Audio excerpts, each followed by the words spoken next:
여러분, 오리엔트 특급 살인이라는 소설 혹시 읽어보셨습니까? 유명한 추리작가 아가사 크리스티가 1934년에 발표했던 추리소설인데요. 영화로도 2번이나 제작되었던 아주 유명한 소설입니다. 그 내용이 이런데요. 어느 탐정이 사건 의뢰를 받고 이스탄불에서 런던으로 향하는 오리엔트 특급 열차를 타게 됩니다. 그런데 폭설 때문에 열차가 멈춰서게 되지요. 그날 밤 승객 한 명이 시체로 발견이 되었습니다. 그 사건의 용의자는 모두 12명이었는데 탐정은 그들 한 명 한 명의 진술을 다 들어보지만 진술로는 도저히 범인을 밝혀낼 수가 없었어요. 왜냐하면 그 12명의 알리바이가 모두 다 완벽했기 때문입니다. 아시다시피 사실 범인은 그 12명 전부였는데요. 그들은 모두 그 시간에 나는 누구와 같이 있었고 그 시간에 나는 누가 어디 있는 걸 봤다 라는 식의 진술을 해서 서로의 진술이 서로의 알리바이를 입증해 줬던 것이죠. 물론 주인공 탐정은 마침내 그걸 다 간파해서 용의자들을 모두 모은 뒤에 당신들 모두가 다 공범이다 라는 걸 밝히게 됩니다. 범인들은 또 탐정에게 그들 모두가 공범이었음을 인정하고 죽은 피해자가 어떤 사람이었는지, 그가 왜 죽어야 했는지를 이야기하게 되지요. 모든 이야기를 다 들은 탐정은 경찰에게 범인은 외부 침입자이고 이미 도망을 간 것 같다 라고 말해서 이 사건으로부터 손을 떼는 것으로 이 소설은 끝이 나게 되는 것이죠. 지난 시간 우리는 선지자 이사야가 예언했던 상한 갈대도 꺾지 않으시고 꺼져가는 등불도 끄지 않으시는 주님에 대해 함께 나눴습니다. 그것은 단순히 연약하고 가련한 존재들을 불쌍히 여기셔서 끝까지 품어주시는 주님의 따뜻한 마음씨 이런 걸 얘기한 게 아니었죠. 상한 갈대와 꺼져가는 등불, 이거 다 뭐라 그랬습니까? 애국과 애국 군대, 한마디로 세상의 힘, 다른 말로는 율법이라 그랬습니다. 그 세상의 힘을 꺾지도 않으시고 끄지도 않으시는 이유는 바로 십자가를 서게 하기 위함이었고, 마침내 십자가가 서게 되면 그때 그 상한 갈대와 그 꺼져가는 등불은 비로소 꺾이고 꺼지게 되는 것, 다시 말해 그 율법은 은혜에 의해 완전히 덮여지게 된다라는 것을 우리가 확인했습니다. 한마디로 십자가의 은혜가 율법과의 그 대립구도에서 승리한다라는 것이었죠.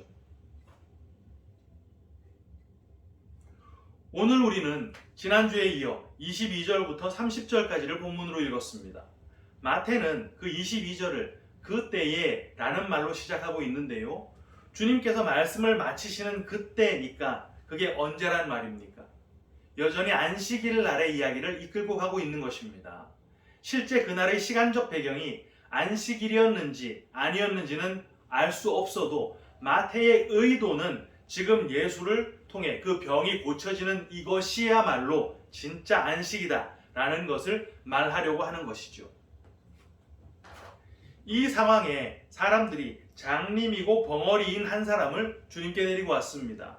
그리고 마태는 그 앞을 못 보고 말을 못하는 이유를 귀신이 들려서라고 기록을 해뒀죠. 벙어리라고 번역된 헬라어 코포스는 말을 못한다 라는 뜻과 듣지 못한다 라는 뜻을 다 가지고 있는 단어입니다.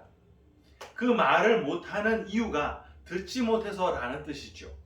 실제 말을 못하는 것은 혀가 잘리거나 성대가 파열되거나 어떠한 충격으로 실어증이 생길 것 같은 특별한 경우를 빼면 다 듣지 못해서입니다. 주님께서는 그 귀신 들린 자를 고쳐주셨는데요. 그 벙어리가 말을 하게 되었습니다. 무리들은 그걸 보고 깜짝 놀라서 야, 저 사람 다윗의 자손 아냐? 이렇게 말을 했는데요. 이건 야, 저 사람 오실 메시아 맞지? 이 말을 한 것입니다. 하지만 바리새인들의 의견은 달랐죠. 당연합니다. 지난주에 확인했잖아요. 저 예수가 정말 오실 메시아라면 당연히 하나님께서 주신 그 율법, 그 중에서 10계명까지 올라가 있는 그 중요한 안식일의 계명을 지켜야 마땅한데 저 예수는 안식일을 범해도 이건 이만저만 범하고 있는 게 아니다 보니까 율법을 기준할 때 바리새인들에게는 저 예수가 오실 메시아일 수는 없다는 말입니다. 그럼 도대체 예수의 저런 능력이 어떻게 가능한 것일까? 바리새인들은요, 군중들에게 그것을 설명해야만 하는 입장에 놓이게 되었습니다. 왜? 이미 군중들이 저 예수가 바로 오실 메시아일 것이다 라고 선동당하고 있었거든요. 바리새인들은 그에 대한 답변으로 야, 저거 귀신의 왕 바알세불을 힘입어서 한 거야 라고 말을 했던 것입니다. 진짜 제대로 된 조폭이 동네에 들어오면 기존에 골목을 주름잡고 있던 동네 깡패들이 다 밀려나게 되는 그런 개념인 것이지요. 그러자 주님께서는 야, 스스로 분쟁하는 나라마다 황폐해질 거야. 스스로 분쟁하는 동네나 집들은 서질 못해. 이렇게 대응을 하셨습니다.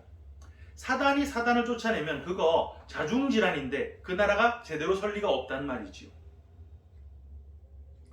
오늘 본문의 이 내용은 교회 내에서 파가 갈리거나 특정 사안을 두고 서로 감정이 상한 구성원이 있을 때 또는 진행하려고 하는 방향에 어떤 이유로 일부 교인들이 부정적인 입장을 보일 때 목사님들이 종종 설교 본문으로 채택하곤 하는 구절입니다. 우리가 다 주님의 몸인데 한 몸인 우리가 하나가 되지 못하면 우리는 서지 못한다. 우리가 하나로 서지 못하면 머리 되신 주님께서 슬퍼하신다. 우리가 다 예수를 믿는다고 하지만 분열되고 싸우고 다투고 시기하고 하면 그거 제일 좋아하는 게 마귀다. 마귀가 반드시 거기 끼어든다. 그러니까 혹 이 일에 어떤 진행이 마음에 들지 않는다 하더라도 그런 부분이 조금은 있다 하더라도 서로 받아주고 서로 용납해서 한마음 한뜻이 되자. 그리고 그렇게 한마음으로 주님의 편에 서서 마귀를 대적하자. 오늘 본문을 어찌어찌 이끌어서 이런 결론에 도달하는 것이죠. 하지만 여러분, 스스로 분쟁하면, 다른 말로 같은 편끼리 싸우면 정말 다 망합니까? 사실은요, 그렇지 않습니다. 이게 참 헷갈리실 수도 있으실 텐데 잘 한번 들어보세요. 한 반에 30명의 학생들이 있고 다들 성실하게 공부를 한다고 해봅시다. 중간고사, 기말고사 이런 걸 치면 아이들은 치열하게 공부를 해서 등수를 다툽니다.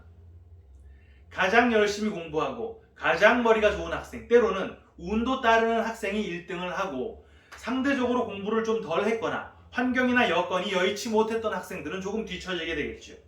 그럼 반 학생 모두가 열심히 치열하게 공부를 한 그 결과로 그 반 안에서는 서열이 생겼고 그 반은 그 학교의 다른 반보다 우수한 반이 되는 것입니다.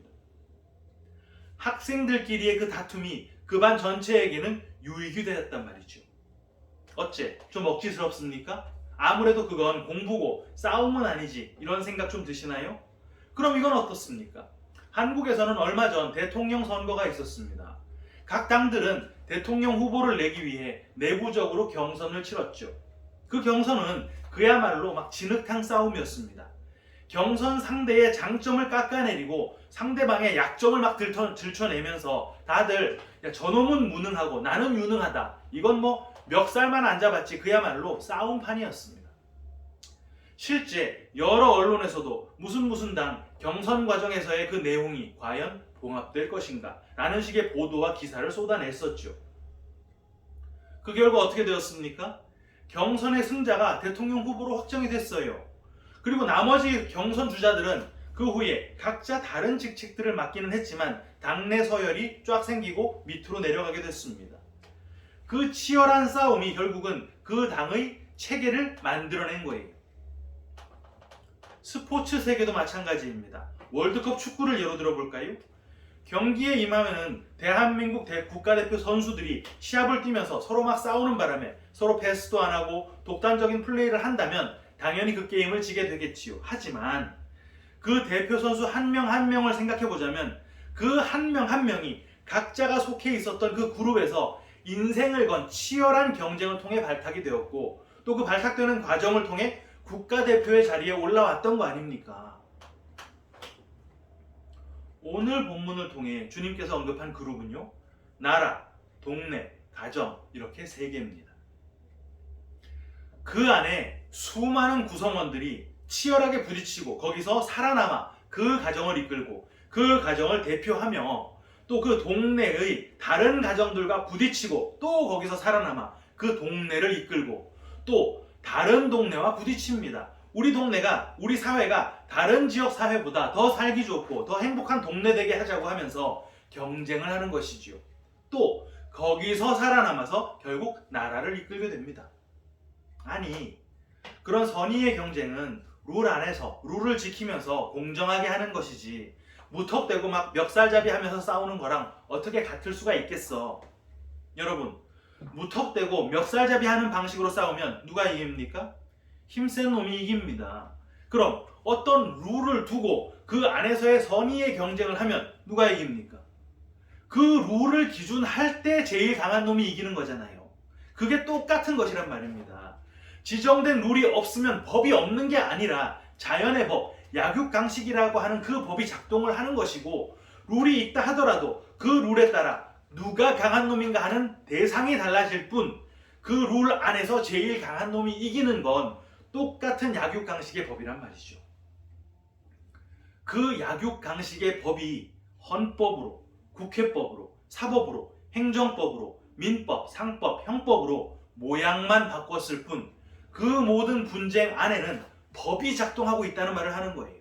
그래서 그 법을 놓고 치열하게 싸워서 세계 최강국 미국이 지금 있고, 그 아래로 10대 선진국, 개발도상국, 미개발국, 후진국, 이렇게 서열이 쭉 생기게 되는 것입니다.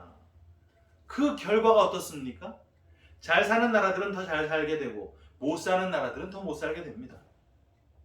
가난한 지역, 가난한 가정은 도저히 그 가난에서 벗어날 수 없는 사회적 구조가 만들어진다는 것이죠. 주님께서 말씀하신 것도 똑같습니다. 스스로 분쟁하는 나라에서 그 분쟁이라고 하는 단어가 헬라어 메리조를 번역한 것인데요. 메리조는 조각으로 잘라내다, 나누다, 부분 부분으로 분리하다, 이런 뜻을 가진 단어입니다. 자기 스스로의 부분을 계속해서 쳐나간다는 것이죠. 그렇게 쳐낼 때 약한 부분을 계속해서 쳐내면 어떻게 됩니까? 강한 부분이 남잖아요. 여러분, 이게 불공정합니까? 아니죠. 공정한 룰 안에서 치열하게 싸운 결과입니다. 그게 자본주의고 그게 시장경제주의예요. 유능한 사람, 혁신한 기업, 쇄신한 국가가 더 많은 힘과 더 많은 권리를 누리는 것입니다. 그런데 주님께서 지금 거기에 딴지를 걸고 계신 거예요. 야, 스스로 분쟁하는 나라는 황폐해지고 스스로 분쟁하는 동네나 집은 서지 못해.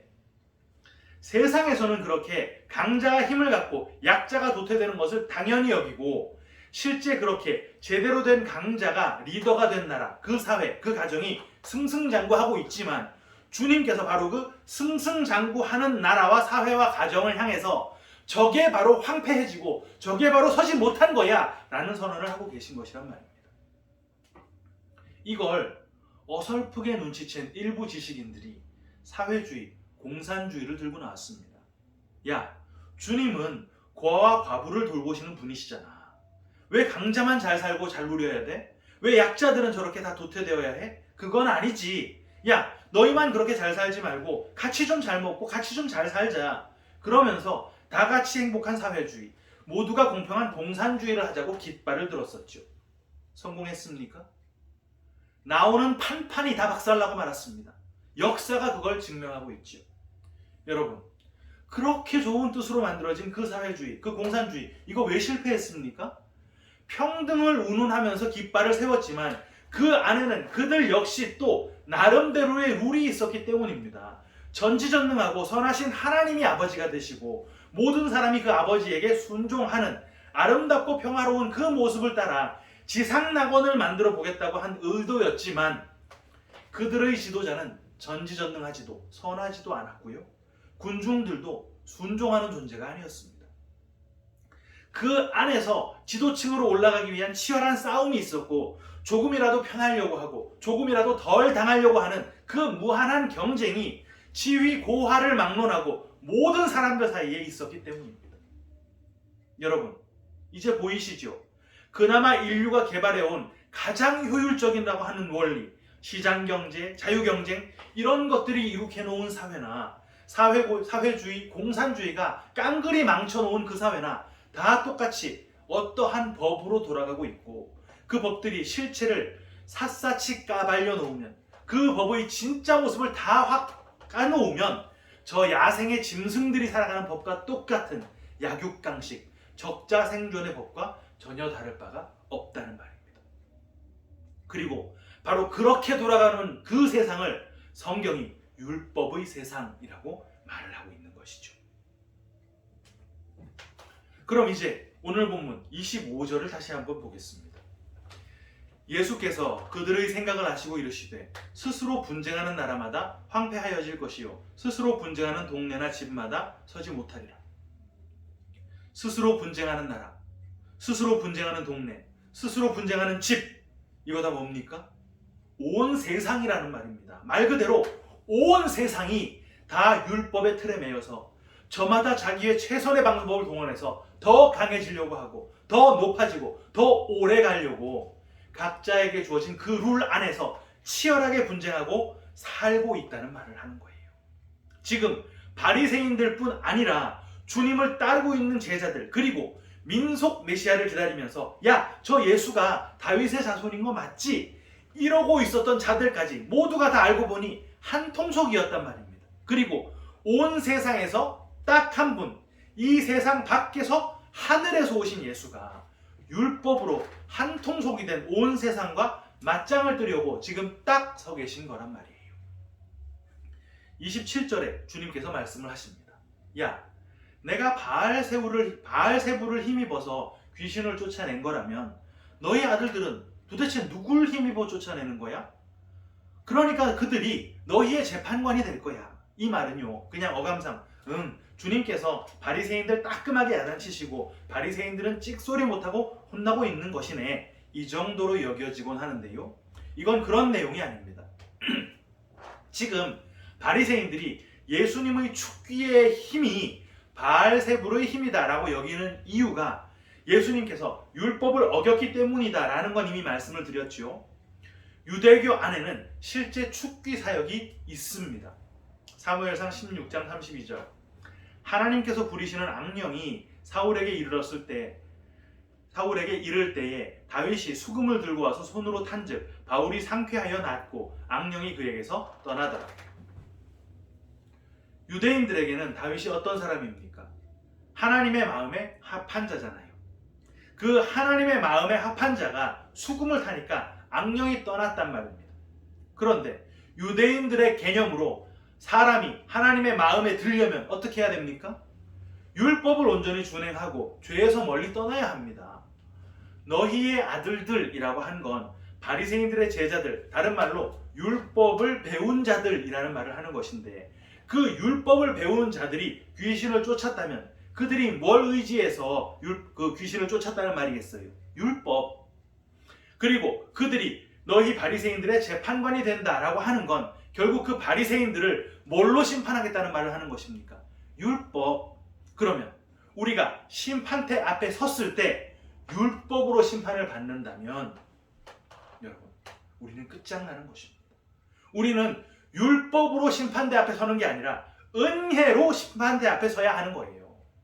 계속해서 28절 보겠습니다. 그러나 내가 하나님의 성령을 힘입어 귀신을 쫓아내는 것이면 하나님의 나라가 이미 너희에게 임하였느니라. 지금 예수님께서 성령으로 귀신을 쫓으신 것은 설명할 필요가 없지요. 그럼 하나님 나라가 너희에게 임했다라는 게 무슨 말이냐? 헬라어를 보면 너희에게라고 하는 말에서 에게가 에피라고 하는 전치사입니다. 이게 굉장히 다양한 뜻을 가졌는데 위에, 옆에, 앞에, 건너편에, 맞은편에, 너머에, 이게 다 에피예요. 그 중에 위에라고 하는 뜻으로 가장 많이 사용됩니다. 여러분, 성도들에게 하나님 나라는 어디에 임합니까? 누가복음 17장 21절, 또 여기 있다 저기 있다고도 못하리니 하나님의 나라는 너희 안에 있느니라. 여기서는 하나님 나라가 전치사 엔토스를 사용해서 너희 안에 있다라고 하지요. 하나님의 나라가 우리 안에 임한다라고 하는 것은 성령이 내주하신다는 말입니다. 그걸 구원이라고 하지요. 그런데 하나님의 나라가 너희 안에가 아니라 너희 위에 임한다면 그거 무슨 말이겠습니까? 그게 심판이라는 말입니다. 다니엘서에 뜨인 돌이 날아와서 금신상 때렸던 거 기억나시죠? 금신상 뭐였습니까? 세상의 힘. 세상의 힘은 다른 말로 아까 뭐라고요? 율법. 그 금신상 위에 돌이 날아와서 딱 때리니까 그거 어떻게 됐습니까? 박살이 났었잖아요. 마태복음 21장 44절도 증언합니다. 이 돌 위에 떨어지는 자는 깨지겠고 이 돌이 사람 위에 떨어지면 그를 가루로 만들어 흩으리라. 그 돌 뭡니까? 예수. 그 예수가 성령으로 우리 안에 들어와 주시는 방법 빼고는 어떤 방식으로 예수를 접하더라도 그건 심판받게 되는 것이란 말입니다. 이제부터는 쭉 읽으면 이해가 되실 텐데요. 29절 읽어드립니다. 사람이 먼저 강한 자를 결박하지 않고서야 어떻게 그 강한 자의 집에 들어가 그 세간을 강탈하겠느냐. 결박한 후에야 그 집을 강탈하리라.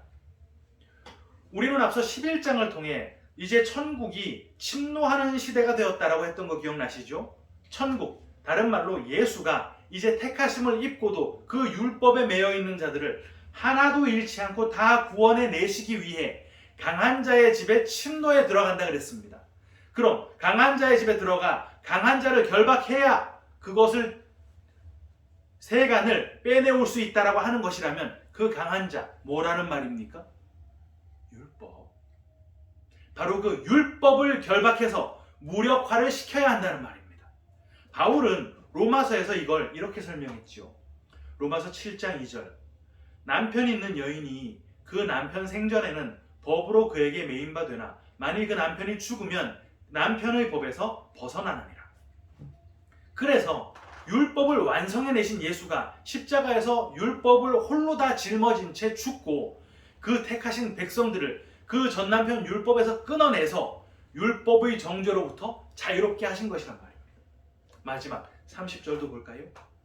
나와 함께 아니하는 자는 나를 반대하는 자요 나와 함께 모으지 아니하는 자는 해치는 자니라.